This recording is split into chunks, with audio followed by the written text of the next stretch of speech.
So guys, now we are going to start with the design of machine element under combined loading. Static loading का discussion हम लोग पहले ही कर चुके हैं.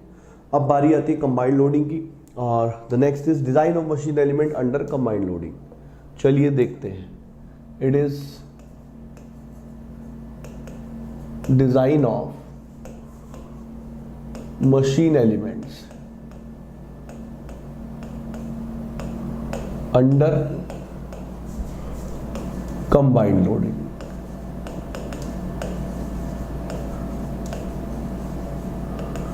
इसको पढ़ने के लिए सबसे पहले कुछ इंट्रोडक्टरी पार्ट देखेंगे जिसमें थोड़ा सा प्रिंसिपल स्ट्रेसेस का इंट्रोडक्शन है. और जैसे कि मैं आपको पहले ही बता चुका हूँ, ये इंट्रोडक्टरी सोम चल रहा है और ये लास्ट टॉपिक है जिसमें सोम का इंट्रोडक्शन वाला पार्ट जो मैं आपको बता रहा था. इसके बाद थ्योरी ऑफ फेलियर से कंप्लीटली मशीन डिजाइन हो जाता है. ठीक है, तो let us see the design of machine element under combined loading. And to start this, I am going to take a heading that is something related to stresses on an oblique plane. तो मैंने आपसे कहा मैं इस बात पे depend नहीं करता कि आपको सोम कितनी आती है, जितनी मुझे जरूरत है उतनी मैं आपको पढ़ा रहा हूँ. तो let us see stresses on an oblique plane. इसके लिए मैं आपके सामने एक कंपोनेंट ले रहा हूं. This is a component. और अगर हम इसका 3 डायमेंशनल व्यू बनाएं that will be better. This is 3D view and on this ऐसे एक फोर्स लग रहा है P. ऑब्वियसली बॉडी इक्विलिब्रियम में तो दोनों साइड लगेगा फोर्स. P यहां, P यहां. और ये अगर हम बात कर रहे हैं क्रॉस सेक्शन एरिया की तो ये QRST. This is cross section area. So I will say that area QRST is nothing but the cross sectional area.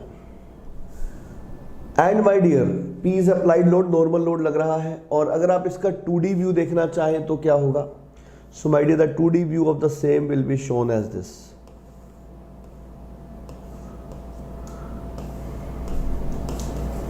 P, P, and this is longitudinal axis.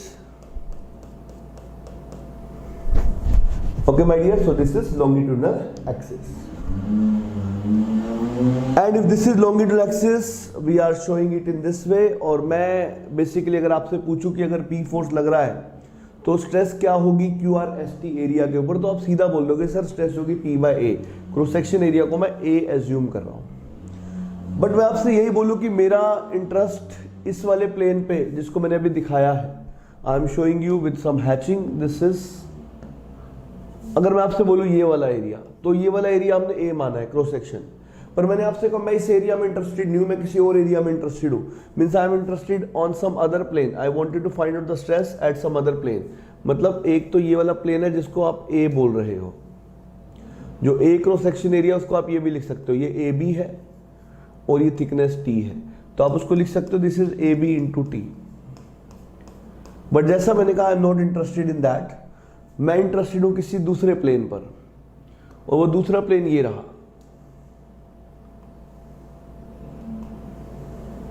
This is that plane in which I am interested. So I am interested in a plane area of oblique plane. It is AC into T और इसको हम मान लेते हैं A dash. Okay, सो जो oblique plane है वो यहां से थीटा एंगल पर है. And I am interested in this oblique plane only, जिसका एरिया AC क्रॉस T है. इसको A डैश से लिख रहे हैं हम. एंड माय डियर, इसी को अगर मैं 2D में दिखाऊंगा तो ऐसे दिखाऊंगा.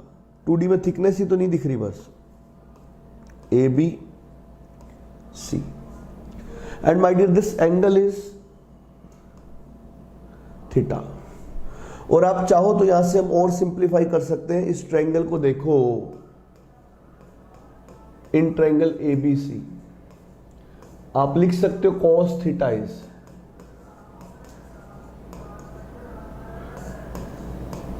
AB बाय AC, और अगर ऐसा है तो आप लिख सकते हो AC इज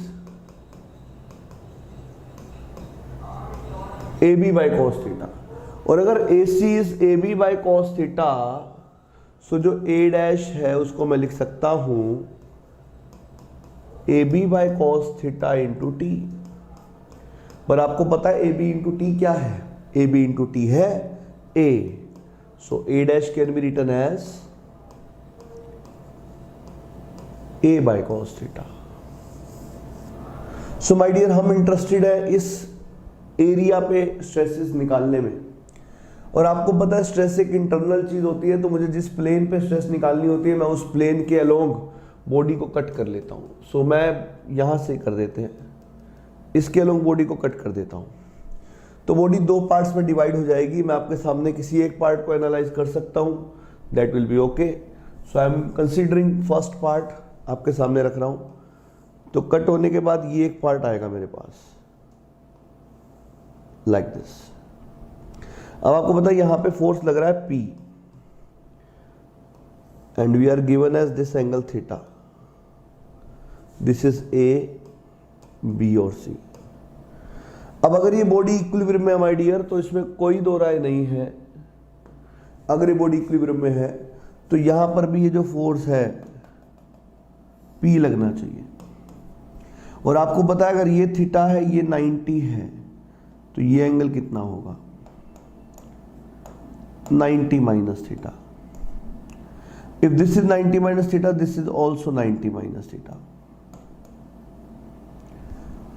और अगर ऐसा है तो इस P के दो कंपोनेंट, क्योंकि देखो मैंने आपको जब पढ़ाया लोड्स के बारे में, स्ट्रेस के बारे में, तो लोड और स्ट्रेस दो ही होते हैं, एक नॉर्मल और एक शियर। मैंने बताया एक होते हैं नॉर्मल जो परपेंडिकुलर टू क्रॉस सेक्शन, एक शियर जो पैरेलल टू क्रॉस सेक्शन। मैंने ऐसा कुछ आपको बताया क्या 30 डिग्री वाली स्ट्रेस को ये बोलते हैं, 45 डिग्री वाली को ये बोलते हैं, 60 डिग्री वाली को ये बोलते हैं, 75, ऐसा कुछ भी बताया नहीं, क्योंकि ऐसा कुछ होता ही नहीं। दो ही है, एक नॉर्मल और एक शियर। सो माय डियर, इस फोर्स के दो कंपोनेंट ले सकते हो आप। What are going to be those two components? I am showing you that. एक होगा AC के परपेंडिकुलर, जिसको आप P नॉर्मल बोल दोगे। एक होगा AC के पैरेलल, जिसको आप P शियर बोल दोगे। और अगर ये 90 माइनस थीटा है माय डियर,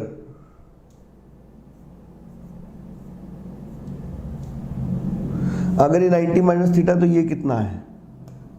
थीटा। तो Pn क्या हो जाएगा? P cos थीटा, और PS हो जाएगा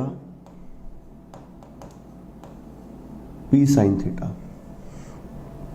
ओके डियर, तो नॉर्मल Pn की वजह से जो नॉर्मल स्ट्रेसेस आएंगी वो आएंगी Pn बाय वो एरिया जिस पे स्ट्रेस निकालनी है।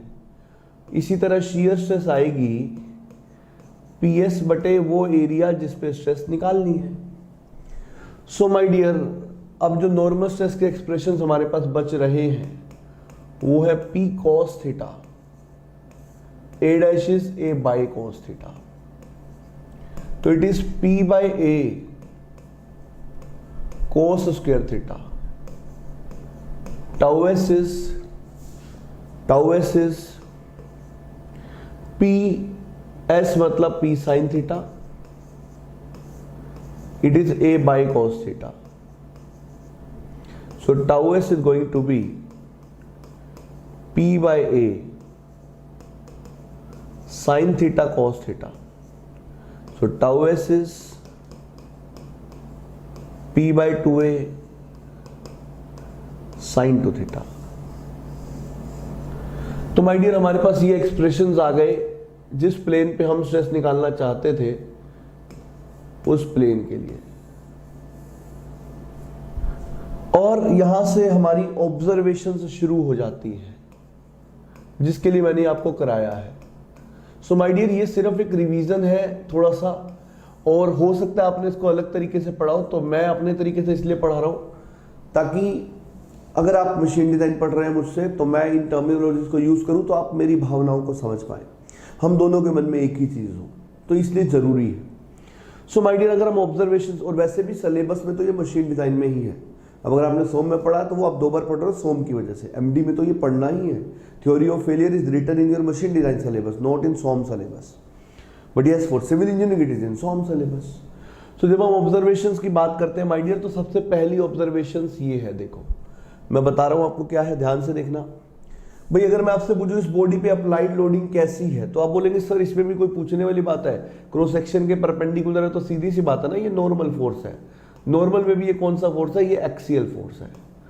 So my dear loading is axial normal, axial tensile. तो मैंने कहा अगर लोडिंग नॉर्मल है, लोडिंग नॉर्मल है, पर अगर हम इस ऑब्लिक प्लेन की बात कर रहे हैं तो उस पर जो स्ट्रेस आ रही है वो तो नॉर्मल और शियर दोनों आ रही है, नॉर्मल भी आ रही है और शियर भी आ रही है। सो माय डियर अगर लोडिंग नॉर्मल है तो अप्लाइड तो इंड्यूस स्ट्रेस नॉर्मल और शियर दोनों आ रही है। इसी तरह कल को लोडिंग शियर होगी तो भी किसी प्लेन पे नॉर्मल और शियर दोनों हो सकती हैं। तो इसका मतलब मैं ये कहना चाहता हूं what ever be the type of applied loading, what ever be the type of applied loading, induced stresses may be both normal and shear. Whatever be the type of applied loading, normal or shear, induced stresses at some oblique plane will be both normal and shear. So I am saying whatever be the applied loading,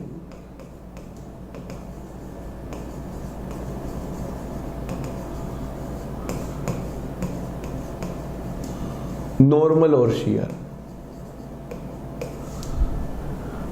induced stresses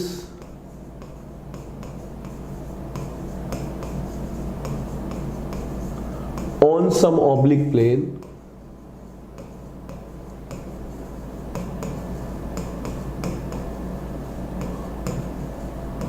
will be both normal and shear. Okay, second observation, आप देख सकते हो oblique plane पे आने वाली normal stress और shear stress both are the function of theta. This is sigma in P by cos square theta, it is tau S P by 2s sine 2 theta. दोनों ही थीटा के function है, theta पे depend करते हैं। सो if theta changes, it means plane will change.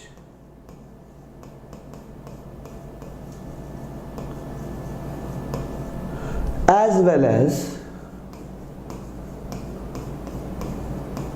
sigma n and tau s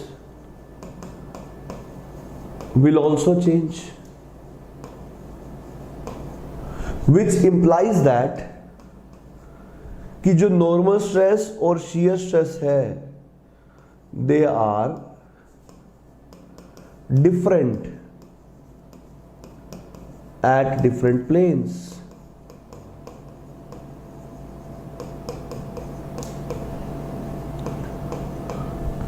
They are different at different planes.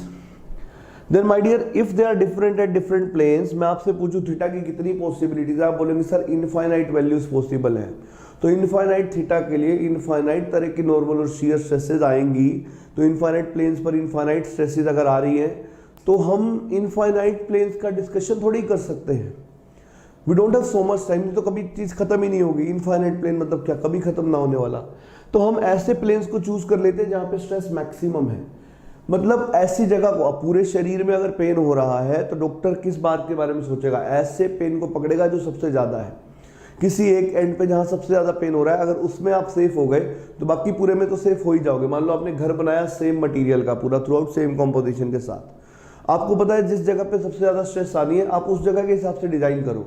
तो जहाँ कम आनी है वहाँ के हिसाब से तो सेफ रहेगा ही ना, क्योंकि जहाँ स्ट्रेस 100 आ रही है आपने अपने मटेरियल को 200 झेलने लायक बना दिया, तो फैक्टर सेफ्टी आप 2 का लेके चल रहे हो।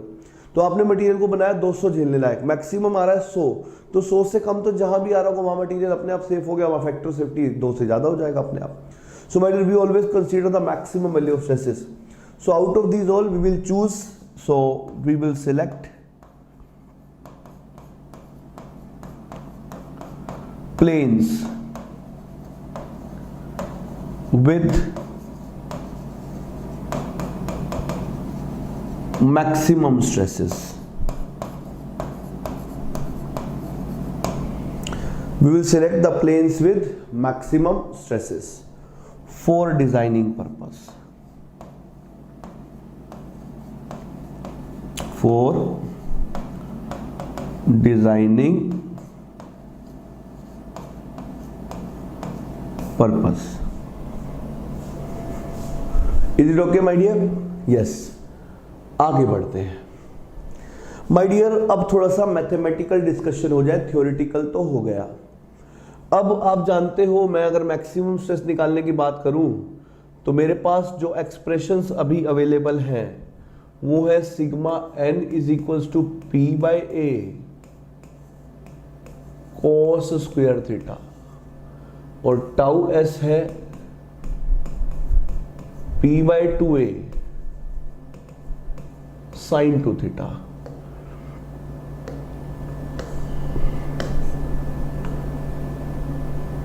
Okay, so these are the expressions.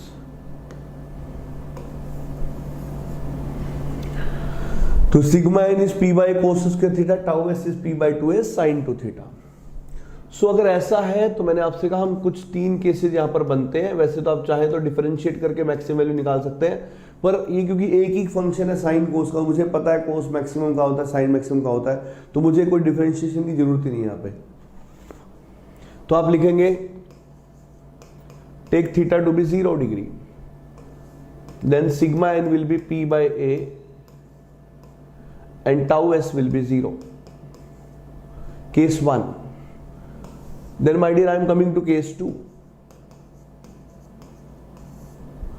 Case 2 is having theta to be 90 degree. Cos 90 is again 0, sigma n will be 0. Sin 180 is 0, so tau s will be 0. Case 3 with theta 45 degree. So 45 cos 45 is 1 by root 2, so sigma n will come out to be p by 2a. Sin 90 0, tau s is p by 2a. तो ये mathematical values है, आपको यहाँ पे sigma N और tau S की maximum value मिल चुकी है अगर आप ध्यान से देखो तो। थोड़ा सा डिस्कशन को आगे बढ़ाते हैं। अब मैंने आपसे कहा ये 3 जो है मैथमेटिकल जो हमने किए हैं, ये बेसिकली मैक्सिमम और मिनिमम वैल्यूज मैंने कैलकुलेट करके दिखाई है। अब माय डियर यहाँ कहानी बिल्कुल अलग रूप ले लेती है। कुछ ऐसे प्लेन्स होते हैं जहां पे शियर स्ट्रेस 0 होती है, ऐसे प्लेन्स को बोला जाता है प्रिंसिपल प्लेन। प्रिंसिपल प्लेन्स ये वो प्लेन्स होते हैं जहां पे शियर स्ट्रेस होती है 0। ये पहली डेफिनेशन है प्रिंसिपल प्लेन की। तो आप ध्यान से देखो, यहां शियर स्ट्रेस क्या है 0, यहां शियर स्ट्रेस क्या है 0, तो ये दोनों प्लेन कौन से हो गए principal planes.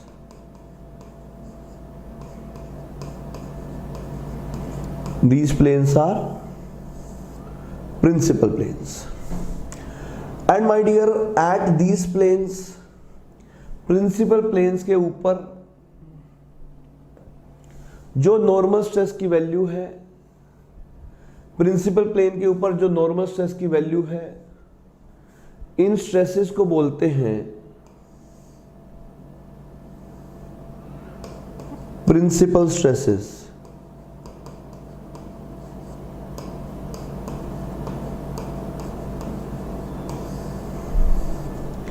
The normal stresses at principal planes are principal stresses. So my dear, ऐसे प्लेन जहां शियर स्ट्रेस 0 हो आर प्रिंसिपल प्लेन्स, और ऐसे प्लेन्स पे नॉर्मल स्ट्रेस की वैल्यू है वो प्रिंसिपल स्ट्रेस। अब अगर आप ध्यान से देखोगे तो सिग्मा एन है p by a cos square theta, and this cos square theta has a minimum value of 0 and a maximum value of 1. Similar to that, sigma n is having minimum value of 0 and maximum value of p by a. Okay, so ये कब हुआ? जब इसको 0 रखा और 1 रखा तभी तो ये वैल्यूज मिली। सो माय डियर, ये जो है ये कहीं ना कहीं सिग्मा n की मिनिमम वैल्यू है। ये जो है ये सिग्मा एन की मैक्सिमम है। इस बात का मतलब क्या है, आपको पता है इनफाइनाइट प्लेन से थीटा जीरो से जैसे चेंज करोगे, इनफाइनाइट प्लेन है, हर प्लेन पे अलग नॉर्मल स्ट्रेस की वैल्यू है। तो इनफाइनाइट प्लेन्स पे जो नॉर्मल स्ट्रेस की वैल्यू है, जब आपने सारे प्लेन्स पे देखा तो उनमें से कोई एक वैल्यू मैक्सिमम होगी जिससे ऊपर किसी प्लेन पे नहीं है, कोई वैल्यू मिनिमम होगी जिससे कम किसी प्लेन पे नहीं है। तो उन्हीं वैल्यू को बोला था sigma and this is minimum, this is maximum. और नॉर्मल स्ट्रेस की मिनिमम और मैक्सिमम वैल्यूज को ही कहा जाता है principal stresses. They are nothing but principal stresses. So my dear, second definition is they are sigma maximum and sigma minimum. Second definition of principal stresses. First is shear stresses are zero at principal plane. Second is principal planes are the planes with maximum and minimum normal stress. और at the same time आप देखो एक principal plane 0 degree पे है और दूसरा 90 degree पे है, तो angle between principal planes is 90 degree. अगर एक प्रिंसिपल प्लेन का डायरेक्शन ये है, डायरेक्शन ये है का मतलब प्लेन ये रहा होगा, तभी तो डायरेक्शन ये है परपेंडिकुलर टू द प्लेन, तो दूसरे प्रिंसिपल प्लेन की डायरेक्शन ये होगी। तो एक प्रिंसिपल प्लेन अगर ये है तो दूसरा प्रिंसिपल प्लेन ये होगा। Both principal planes are going to be at 90 degree to each other. Okay, so two principal planes are at an angle of 90 degrees to each other. अब सिमिलरली अगर आप देखो शियर स्ट्रेस के expressions, तो ये p/2 है cos, p/2 है sin 2 theta है। और आपको पता है sin 2 थीटा की जो मैक्सिमम और मिनिमम वैल्यू का अगर मैं कंसीडरेशन कर लूं, तो sin 2 थीटा की मैक्सिमम वैल्यू होती है 1 और मिनिमम वैल्यू होती है -1। ओके, तो उस हिसाब से अगर आप देखो तो p/2 है, it is the maximum value of shear stress. This is nothing but maximum value of shear stress.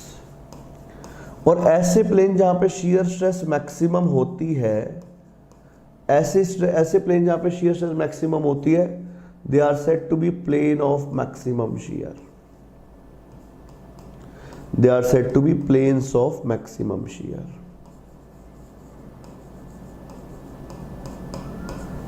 Planes of maximum shear. और ऐसे प्लेन पे माय डियर, जैसे आपने देखा जब नॉर्मल स्ट्रेस मैक्सिमम थी या नॉर्मल स्ट्रेस मिनिमम थी तो शियर स्ट्रेस 0 थी, बट जब शियर स्ट्रेस मैक्सिमम है तो नॉर्मल स्ट्रेस 0 नहीं है। बट इसका मतलब ये नहीं है कि आप इसको थंब रूल समझ लो कि जब शियर स्ट्रेस मैक्सिमम होती है तो नॉर्मल स्ट्रेस 0 नहीं होती है, और जब नॉर्मल स्ट्रेस मैक्सिमम होती है तो शियर स्ट्रेस 0 होते हैं। ऐसा नहीं है।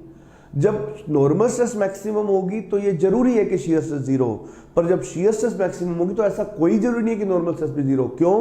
क्योंकि my dear, relation between normal and shear stress जो होता है ना, वो ऐसा होता है जैसे मैं आपसे बोलूं एक है y, एक है dy/dx।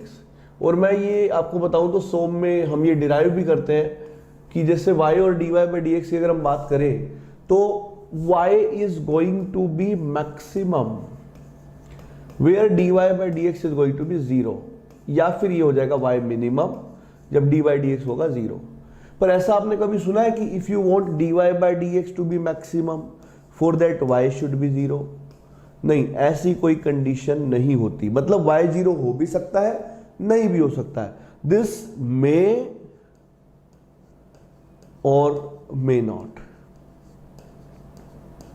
बट दिस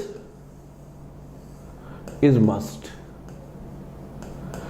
तो माय डियर, अगर y आपको मैक्सिमम या मिनिमम चाहिए तो dy/dx का 0 होना जरूरी है, पर dy/dx आपको मैक्सिमम चाहिए तो y का 0 होना कोई जरूरी नहीं है। हो भी सकता, नहीं भी हो सकता। तो जैसा इन दोनों में रिलेशन है वैसा ही रिलेशन सिग्मा n और टाउ s में है। इवन हम कैलकुलेट भी करते हैं that d of sigma theta by d theta comes out to be equal to -2 times tau theta. ये रिलेशन होता है और ये मैं यहां पे आपको सिर्फ बता रहा हूं। This is proved in strength of material.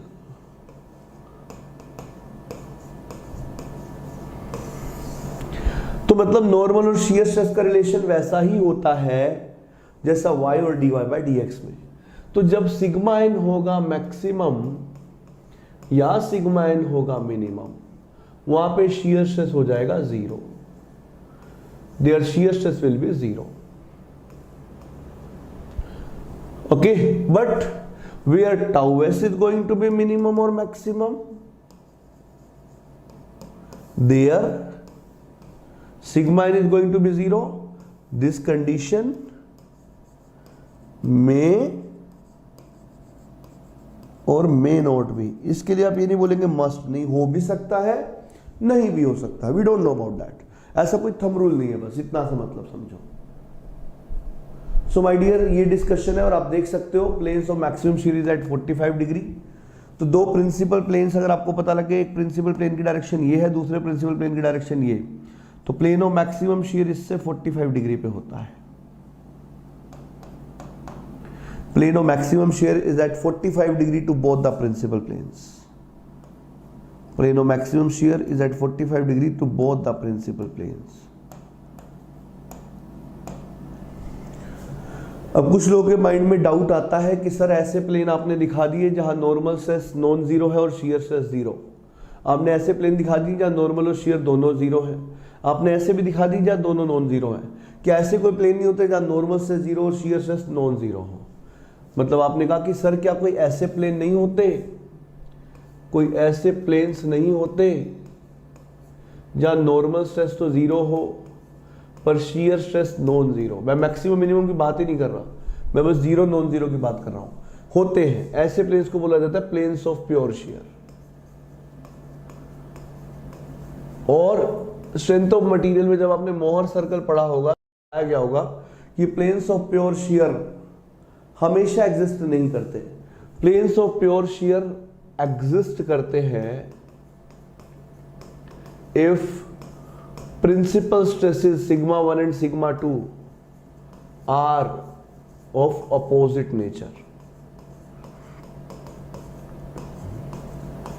क्यों भाई? मोहर सर्कल जब आप बनाते हो, मोहर सर्कल मैं पढ़ा नहीं रहा हूं, ये सोम का पार्ट एमडी का नहीं, पर अगर दोनों प्रिंसिपल स्ट्रेसेस अपोजिट नेचर की हो गई तो मोहर सर्कल ऐसा बनेगा जो वाई एक्सिस को कट करेगा, और वाई एक्सिस पे हम टाउ को दिखाते हैं, एक्स एक्सिस पे सिग्मा को।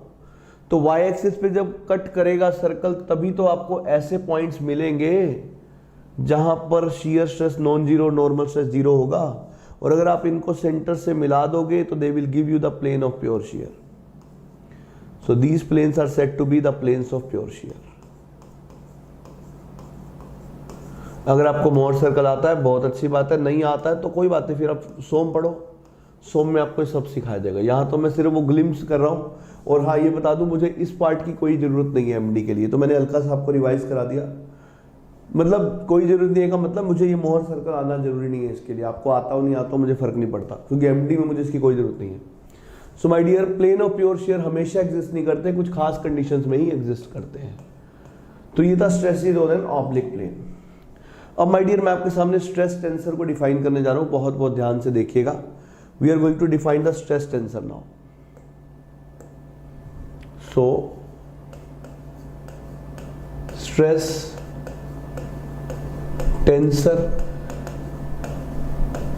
इन 3D। ओके माय डियर, और इसके लिए मैं आपके सामने ये बोल रहा हूं कि मान लेते हैं मेरे पास कोई एक शाफ्ट था और इस शाफ्ट पे बहुत तरह की लोडिंग्स लगी। मतलब इस शाफ्ट पे क्या नहीं था? इस शाफ्ट पे एक्सियल लोड था, इस शाफ्ट पे बेंडिंग मोमेंट था, इस शाफ्ट पे ट्विस्टिंग मोमेंट था, इस शाफ्ट पे हर वो लोड था जो हम एक्सपेक्ट करते हैं। और इन सारे लोड के कारण स्ट्रेसेस मैंने आपको इंडिविजुअली बता दी है। बेंडिंग मोमेंट कैसी स्ट्रेस देता है, ट्विस्टिंग मोमेंट कैसी स्ट्रेस देता है, नॉर्मल लोडिंग कैसी स्ट्रेस देती है, वो सारी स्ट्रेसेस के बारे में आप जानते हो। तो मैंने कहा अगर मैं इस पूरी बॉडी में किसी एक पॉइंट का डिस्कशन करूं और इस पॉइंट की अगर मैं बात करूं तो पॉइंट को जब हम बड़ा करके दिखाते हैं तो पॉइंट कुछ ऐसा दिखता है। Point seems to be like this.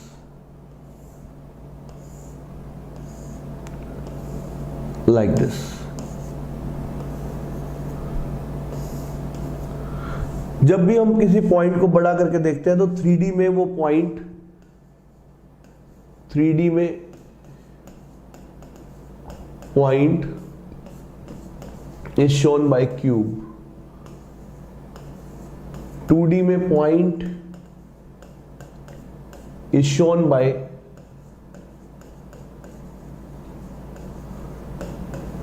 Rectangle. So ये जो मैंने दिखाया है बक्सा क्यूब, ये एक पॉइंट है और देखो वैसे तो मैं जानता हूं किस तरह की स्ट्रेसेस आने वाली है, पर मैं वो नहीं बता रहा आपको, वो तो बता ही चुका हूं। मैंने कहा मैं एक ऐसा ऑप्टिमम केस देता हूं जिसमें सारी तरह की स्ट्रेसेस कंसीडर कर दूं। मतलब इस पॉइंट को जिसको मैंने 3 डायमेंशनल क्यूब की फॉर्म में दिखाया है, कौन कौन सी स्ट्रेसेस एट द मैक्स आ सकती हैं, आ रही हैं की बात नहीं कर रहा हूं, आ सकती है की बात कर रहा हूं। तो इससे क्या होगा, सारी तरह की स्ट्रेस कवर हो जाएंगी। अब उसमें से जो आ रही हो ठीक है, जो नहीं आ रही हो वो जीरो हो जाएंगी। तो मैं सारी तरह की स्ट्रेस कवर करना चाह रहा हूं बेसिकली। तो अगर हम सारी तरह की स्ट्रेस को कवर करें इसके अंदर, सो माय डियर उसके अंदर लिखने का तरीका होता है स्ट्रेस को सिग्मा mn। यहां पर जब सिग्मा mn हम लिखते हैं तो यहां पे m जो है वो रिप्रेजेंट करता है फेस को, और n जो है वो रिप्रेजेंट करता है डायरेक्शन को। अब प्रश्न ये सर डायरेक्शन तो हम समझते हैं, फेस हम नहीं समझते हैं। मैंने कहा कोई बात नहीं, आप प्लेन तो समझते हो। मैं अगर बोलूं ये ABCD प्लेन है, if this is x, this is y, this is z, coordinate system सोच समझ के बनाना है। कोऑर्डिनेट सिस्टम हमेशा राइट हैंड थंब रूल को फॉलो करता है। अगर आपको कोऑर्डिनेट सिस्टम देखना है तो x की तरफ फिंगर करके y की तरफ घुमाओ, जो थंब है वो आपको z डायरेक्शन देगा। x की तरफ फिंगर करके y की तरफ घुमाओ, thumb will give you z direction. It always follows right hand thumb rule. So my dear अगर हम बात करें फेस की, मैं आपसे बोलूं कि प्लेन ABCD क्या है। If I ask you about plane ABCD, तो आप बोलोगे माय डियर कि जो प्लेन ABCD है वो बेसिकली XZ नहीं YZ प्लेन है। It is YZ plane. And my dear YZ plane is perpendicular to the X axis। तो YZ plane जिस एक्सिस के परपेंडिकुलर है, इसको उसके नाम से भी बताया जा सकता है, means it can be represented as X face. YZ plane, X axis, they are perpendicular to each other, so they are represented by X face। So my dear अगर आपको लिखना है एक नॉर्मल स्ट्रेसेस ABCD प्लेन के ऊपर, तो आप इसको लिखोगे sigma ABCD is X face, और ये डायरेक्शन भी X ही है तो सिग्मा XX। फिर अगर इसी पे आप कोई शेयर स्ट्रेस दिखाना चाहते हो, shear is represented by tau X face and Y direction. Similarly this is X face and Z direction. And my dear then इसके बाद अगर मैं आपसे बोलूं व्हाट इज दिस ABEF, तो अगर आप बात करें प्लेन ABEF की,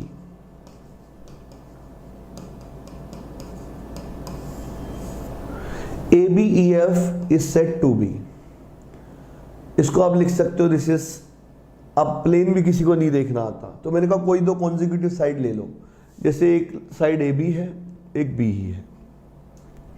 AB Z के पैरेलल है और BF जो है वो X के पैरेलल है, तो ये XZ प्लेन है। ये देखने का तरीका है।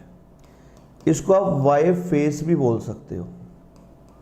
अगर आप इसको Y फेस बोलोगे तो जो ये वाली स्ट्रेस है वो हो जाएगी सिग्मा YY, और इस पे जो शेयर आप लिखोगे वो हो जाएगा tau Y face X direction, और ये हो जाएगा tau Y face Z direction. इसी तरीके से माय डियर हम एक और तीसरा प्लेन लेकर के उसकी भी स्ट्रेसेस दिखा सकते हैं, वो मैं सीधा ही दिखा रहा हूं। प्लेन EA, लेट अस से दिस इज GH, तो EADG की बात करें तो एक होगी normal stress Z face Z direction, एक होगी shear stress Z face Y direction, एक और share Z face X direction. तो इसमें सारी स्ट्रेसेस कवर हो गई जो हो सकती थी। अब माय डियर आपने एक स्ट्रेस टेंसर मतलब एक मैट्रिक्स की फॉर्म में इसको पढ़ा है सिग्मा 3D, और हमने रट्टा मारा हुआ होता है इस मैट्रिक्स का कि भाई यहाँ सिग्मा XX आएगा, यहाँ टाउ XY आएगा, यहाँ टाउ XZ आएगा, यहाँ टाउ YX आएगा, यहाँ सिग्मा YY आएगा, यहाँ टाउ YZ आएगा, यहाँ टाउ ZX आएगा, यहाँ टाउ ZY आएगा, यहाँ सिग्मा ZZ। तो आपने अगर इसका रट्टा मारा तो इससे बड़ी मूर्खता कुछ है ही नहीं। इसका रट्टा वो लोग मारते हैं जिनको मैट्रिक्स लिखनी नहीं आती। मैं अगर आपसे बोलूं I want to write a matrix AIJ, I is the number of row, J is the number of column, and let us say it is a 3x3 matrix. तो how you will write? आप बोलेंगे sir क्या बच्चों वाली बातें कर रहे हो, ये first row, second row, third row, first column, second column, third column. तो आप बोलोगे क्या, A11, A12, A13, A21, A22, A23, A31, A32, A33. So my dear, अगर हम ये बात कर रहे हैं तो बिल्कुल ये आपको समझ में आ गया, तो आपको स्ट्रेस टेंसर मैट्रिक्स लिखना भी आ जाएगा. उसके लिए आप लिखोगे sigma 3D, X face, Y face and Z face. X direction, Y direction and Z direction. 3 face है, 3 डायरेक्शन. जब फेस और डायरेक्शन सेम है तो normal stress sigma x X. जब फेस और डायरेक्शन अलग अलग है तो shear stress tau x Y, tau x Z, tau Y X, sigma Y Y, tau Y Z, tau Z X, tau Z Y, sigma Z Z. 3x3. And my dear, इसको हम बोलते हैं, it is said to be Cauchy stress tensor. Similarly अगर आप इसको 2D में convert करना चाहें तो 2D का मतलब होता है तीसरा डायमेंशन खत्म कर दो, बस जेड को खत्म कर दो. तो X face, Y face, X direction, Y direction, sigma x X, tau x Y, tau Y X, sigma Y Y. और ये तो आप जानते ही हो सोम से कि जो टाउ एक्स वाई है वहां पे आपको उसका प्रूव कराया गया होगा, टाउ वाई एक्स के बराबर होता है, tau x Z tau Z X के बराबर होता है, tau Y Z tau Z Y के बराबर होता है. They are said to be complementary shear stresses.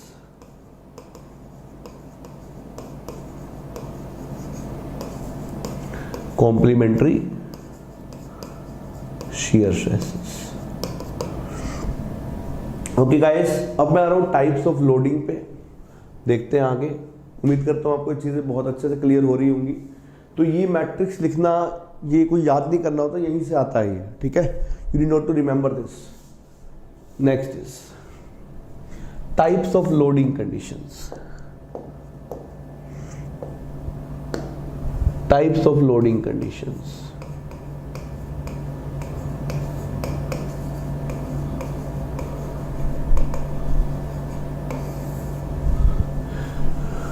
My dear, first type of loading is,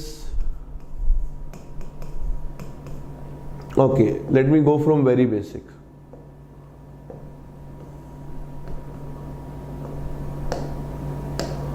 Uniaxial.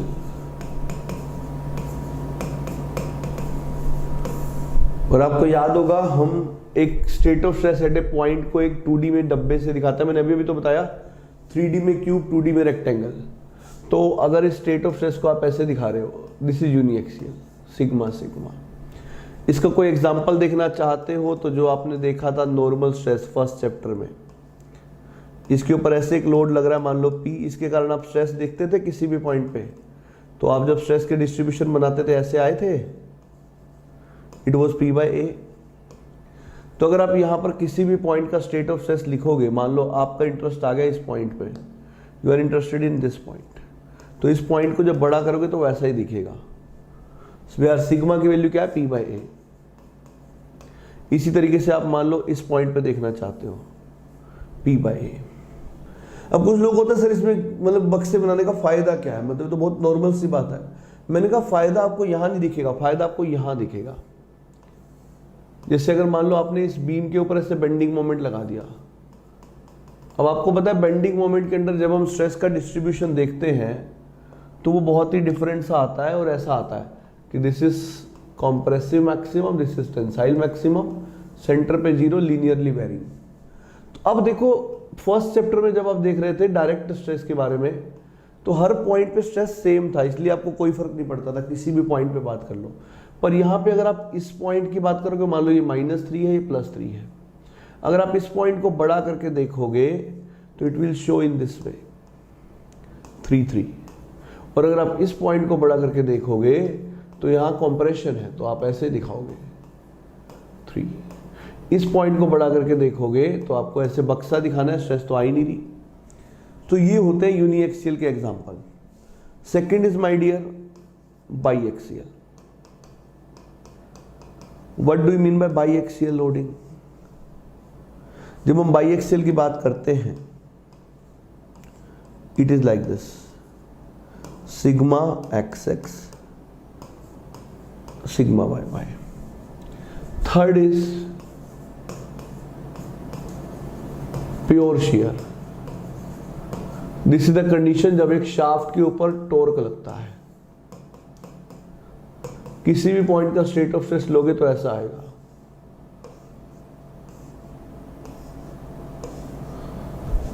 You will be denoting it by tau. Next is combined loading in 2D. Combined का मतलब होता है जब normal और shear एक साथ आ जाए।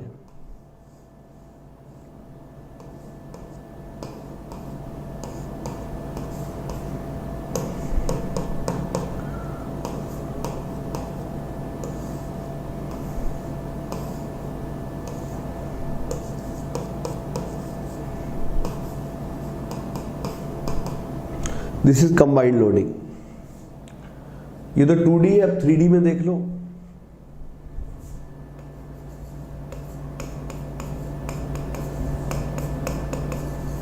ट्राईएक्सियल,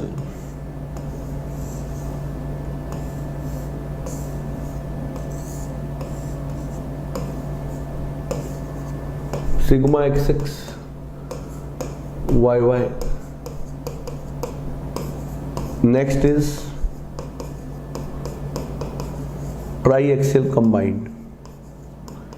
हालांकि हमारे सिलेबस में सिर्फ 2D है, 3D नहीं है, पर फिर भी थोड़ा सा डिस्कशन हम करेंगे बीच बीच में।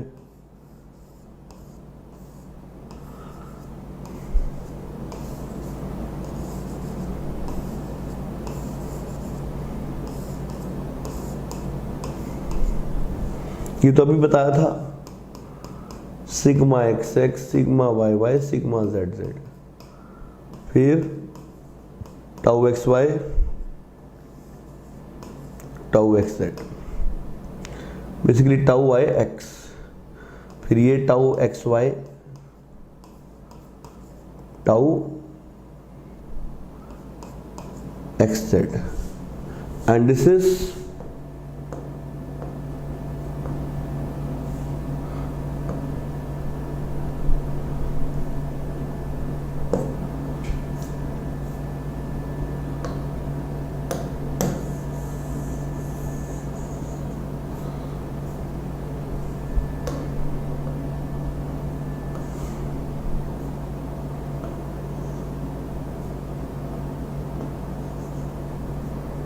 sorry guys, okay,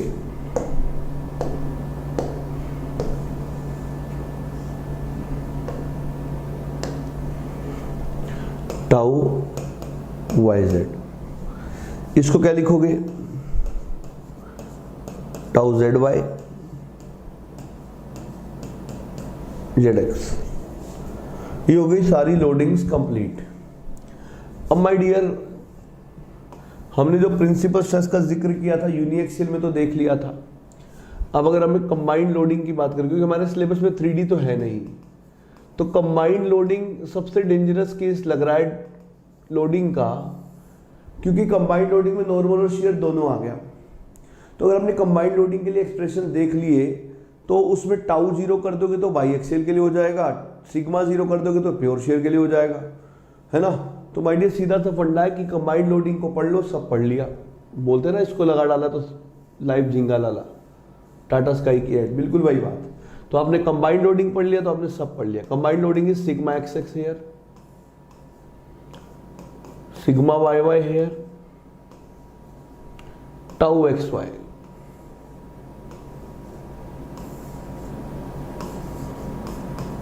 and tau Y X. Okay dear, तो यहां पे अगर आप बात करेंगे और जब प्रिंसिपल स्ट्रेस निकालेंगे तो 3 मेथड होते हैं। एक होता है analytical,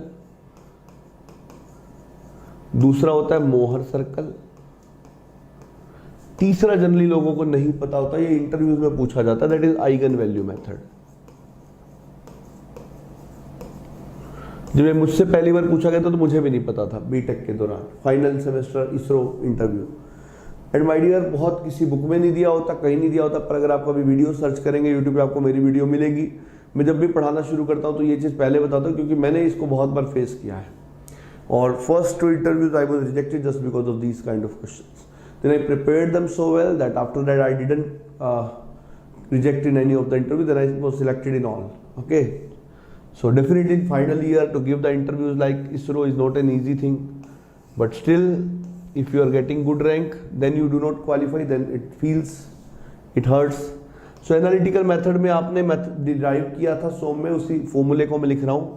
sigma 1,2 was written as sigma xx plus sigma yy by 2 plus minus sigma xx minus sigma yy by 2 का whole square plus tau x y का whole square, and tau max can be written as plus minus square root of sigma x x minus sigma Y y by 2 का whole square plus tau x y का whole square. और ये आपने सोम में पढ़ा, इसको मैं नहीं जिक्र कर रहा हूं क्योंकि मुझे एमडी में इसकी कोई जरूरत भी नहीं पड़ने वाली।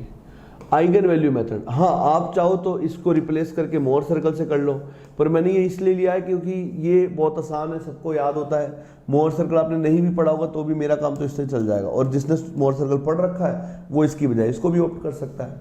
आइगन वैल्यू मेथड क्या है? अभी आपने एक मैट्रिक्स देखी थी, अगर हम 2D में बात कर रहे हैं तो it is sigma x X tau x Y tau Y X sigma Y Y.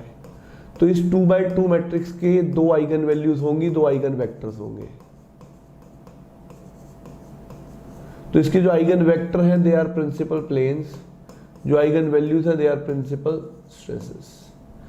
So eigen vectors of Cauchy stress tensor are principal planes and eigen values are the principal stresses. ठीक है my dear, this was something related to principal stresses. और eigen value method भी मैंने आपसे discuss कर दिया। It was asked from me also in the interviews for the very first time. I was not knowing at that time that fact, but when examiner answered me in that way then I thought that I miss something, but these things are not given in books में नहीं दिया, किसी NPTEL lecture में नहीं बताया। तो ये सारी चीज़ें बहुत इंपॉर्टेंट हो जाती है इंटरव्यूज में, but don't worry, I am here for you for this kind of things. I take interview sessions many where at many places, I already mention that. So my dear, these kind of things may be asked from you. Okay, be ready for that. तो मेरे subject के सारे interview question में discuss करता हुआ चलूंगा, don't worry about that. Okay guys, so ये कुछ था इसके रिलेटेड, और ये कंबाइंड लोडिंग की बात थी। और अब यहाँ से जो हमारा स्विचिंग होगा वो होगा थ्योरीज ऑफ फेलियर्स के अंदर। और थ्योरीज ऑफ फेलियर्स, हाँ ऑब्वियसली जैसे चैप्टर कंप्लीट हुआ तो इसके असाइनमेंट्स में प्रीवियस ईयर्स गेट के क्वेश्चन हम रखेंगे। इसके क्वेश्चंस और पिछले चैप्टर के सोम जैसे ही लगते हैं, क्योंकि वैसे ही होते हैं। तो जो नए क्वेश्चंस हम डिस्कस शुरू करते हैं, जो मतलब जो प्योर एमडी का पार्ट है, जो सोम में हमने जनरली नहीं पढ़ा होता, वो थ्योरी ऑफ फेलियर से शुरू होता है। तो अब से जो हम पढ़ने शुरू करने जा रहे हैं वो कोर एमडी हो गया। वैसे तो ये जो अब तक पढ़ रहे थे वो भी एमडी था, पर that was the starting point, जो सोम और एमडी को मिलाने वाली चीज़ें थी एक तरह से।